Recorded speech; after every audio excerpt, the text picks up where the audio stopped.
20 dairəsindən necə çıxır onu öyrənəcəyik. Bunu 30 dairəsindən 40 dairəsində də edə bilərik, amma bugünkü dərsimiz budur. Baxaq, indi bir misal deyək, mən sizə onu göstərim. 18 çıxılsın 2, yaxşı, 18 çıxılsın 2. Baxaq, 18-in yanında durduq, başladı geriyə sayma, 1, 2, neçə elədir?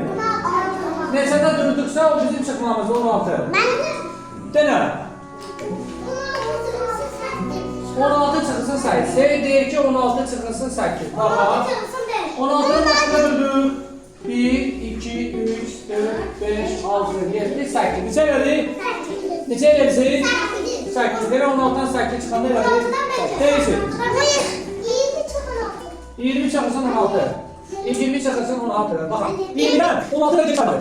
1, 2, 3, 4, 5, 6, 7, 8, 9, 10, 11, 12, 13, 14, 15, 16. Neçə elədi?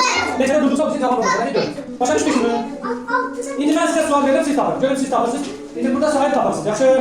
Deməli 18 çıxılsın 12. Başa düşdük bu qaydanı. Anlamayan hələ var. Başa sala bildin? İndi bu ədəd oxunu dəftərimizə çəkirik. Oradakı çıxmaları nə edirik? Buna uyğun yazırıq.